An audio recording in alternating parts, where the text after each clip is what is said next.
All right, let's open our Bibles again to John, and let's turn to chapter 10. Lord willing, more or less introducing this chapter today, and won't be able to spend too much time on it now because basically I just want to kind of get into it so that, Lord willing, on Sunday morning we can look more into the chapter. So we're in this third movement of John still, which would entail chapters 5 to 11, where we see the oppositions to the Son of God. We, of course, see time and again in these chapters where we see the term the Jews and how that they would oppose him.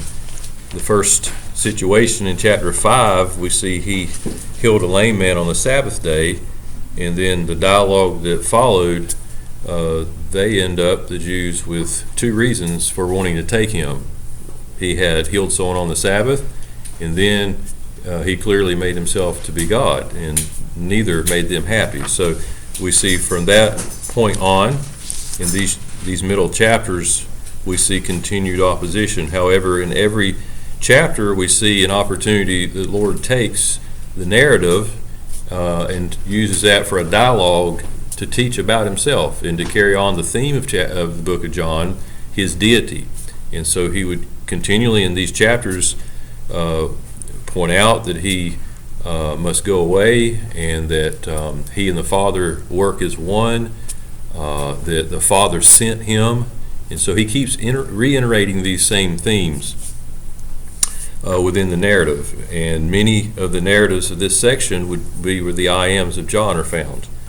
And so he said, I am the bread of life when he fed the multitude there in chapter 6. Chapter 8 and 9, he spoke of being I am the light of the world. And the context there was sin. In chapter 8, a woman was brought before him caught in adultery, and he was able to address that as he was the light of the world. In chapter 9, he healed the blind man. Again, contrasting light and darkness. I am the light of the world. So we come to chapter 10, and we actually have a couple of I ams. There'll be another one in the next chapter with Lazarus when he says, I am the resurrection of life, with the context of raising Lazarus. But here in chapter 10, I want to think about really today just mainly the first 6 verses. We find he will acknowledge, I am the door, and I am the good shepherd in this chapter. And so with the background of the oppositions to the Son of God, just keep in mind at the end of chapter 9, the Lord had made it known that these Pharisees, which had issue with him healing a blind man on the Sabbath, well, really the bigger point was that they were spiritually blind, and therefore they were blind about the sin problem that they needed to deal with. And ultimately they rejected Christ. And so with that backdrop, we come into chapter 10, and we read verse 1, Verily, verily, I say unto you, he that entereth not by the door into the sheepfold, but climbeth up some other way, the same is a thief and a robber. But he that entereth in by the door is the shepherd of the sheep. To him the porter openeth, and the sheep hear his voice, and he calleth his own sheep by name, and leadeth them out. When he putteth forth his own sheep, he goeth before them, and the sheep follow him, for they know his voice. And a stranger they will not follow, but will flee from him, for they know not the voice of strangers. This parable spake Jesus unto them, but they understood not what things they were which he spake unto them. And so with this, as we see in verse 6, the term parable or a similitude. It's interesting the term parable is used many times in Matthew and Luke, not so much in Mark or John. Nonetheless, we see here this parable. And so he's going to give these analogies. As you get further in the chapter, we're going to think of these metaphors such as I am the door. And so he'll elaborate on the truth of that in the following verses. But as we see here in verse 1, we want to make a distinction between what's said in this parable, the early verses, as opposed to what he's saying later. He's kind of setting the stage here. Verse 1, when he says, "Verily, verily, I say unto you, he that entereth not by the door into the sheepfold, but climbeth up some other way, the same is a thief and a robber." And so he makes that contrast also with verse 2, and he's speaking of himself, but he that entereth in by the door is the shepherd of the sheep. So here he's talking about the shepherd entering in by the door. So that's different than later on when he's talking about how I am the door, and that sheep need to enter in by him, and we think of salvation and so on.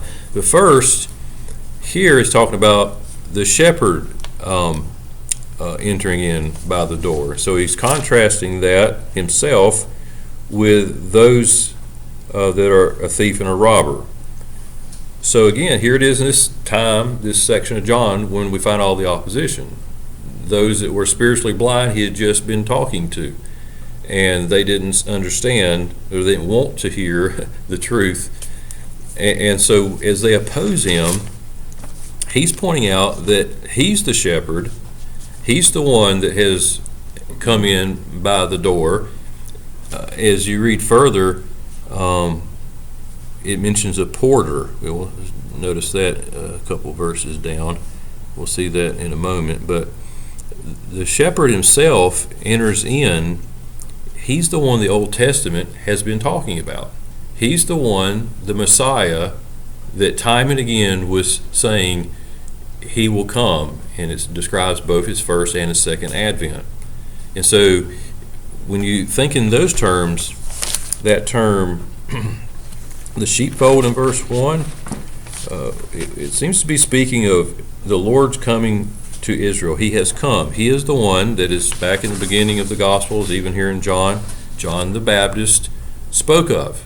He was the forerunner. He was the one preparing the way. And so who's going to enter in, as it were, to the sheepfold? Here's the one, their Messiah. Ironically, in this section of John, they keep rejecting him. And yet he's the one, verse 2, the one that enters in by the door is the shepherd of the sheep. And so then we see, as we go on, verse 1, we saw thief and robber. We think of those that have, the false teachers, those that are not the Messiah, those who are not the one the Old Testament time and again spoke of that would come to Israel and would be their Messiah. He's the one here. The true one is the one that they by and large reject. So verse 3, to him the porter openeth. Again, some suggest that this would be an inference to John the Baptist, perhaps, the one that was the one preparing the way, the one that was saying the Messiah, this one that's preferred before me, John would say. I must decrease, he must increase, the Lord is spoken of by John the Baptist.